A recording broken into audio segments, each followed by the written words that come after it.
YouCanBookMe's integration with Stripe allows you to set up discount codes so that you can hand those to customers and let them have a discount off of your book at the time.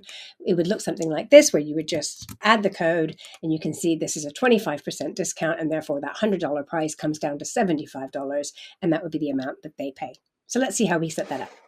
In your Stripe account, you'll see that if you go to the product catalog and then you go to coupons, and there are two concepts here. You've got coupons and you've got codes. The coupons show you the terms of the conditions. So you might have 25% off or 10% off.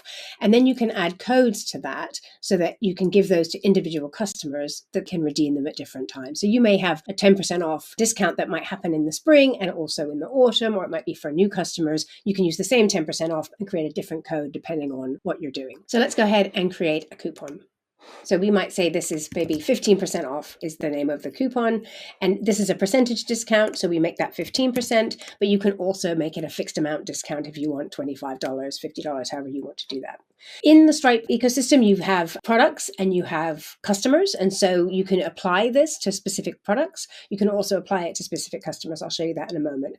There are durations, for example, for this coupon. You can have it go for forever. You can have it just be used once, or you can have it used for multiple months and set a date time for when it will no longer be valid. And then there are redemption limits. And this is the limit, the date range when it can be redeemed, or the total number of times that it can be redeemed. So you have a lot of control at this level even about the coupons. The next phase is the codes, and these are the customer-facing codes that you want to use. And so you just tick that on, and we would be able to create individual codes that you would hand out to your customers. So for example, we might want to say spring 25, you're going to have a promotion. So that's your code. And then you can again limit it even further. So you could say it's only eligible for people who this is the first time they've purchased from you. You can limit it to specific customers. Again, the customers who are in your Stripe instance can be limited to there. The number of times the code can be redeemed. You can say these will have to be used by April of 2025. So that's an expiry date. Or you can have a minimum order value. So that's the first code you can create. And then you can also add other codes if you need more. The next thing we want to do is just create the coupon as well. So the majority of the setup is in Stripe, but back in YouCanBookMe in the settings here under the payments, collect payment section, you just want to click on add promo code. That will add the promo code field to your booking page. So now let's go to that live booking page, and you can see you've got add code here.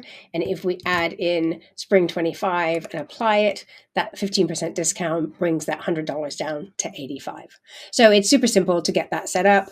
And as I mentioned back in the product catalog, once it's been redeemed, you'll be able to see how many times it's been redeemed, who it's been redeemed by, and all of the information that you would normally expect to see in Stripe. You'll be able to have it in there. All this information will also be added to your YouCanBookMe data export if you wanted to do that, or any integrations you might have with, say, HubSpot, or any kind of integration with Zapier that you're sending information about bookings into other tools. All of the information around the promo code and the discount that was applied and the final amount that was paid all would be included also in that data export.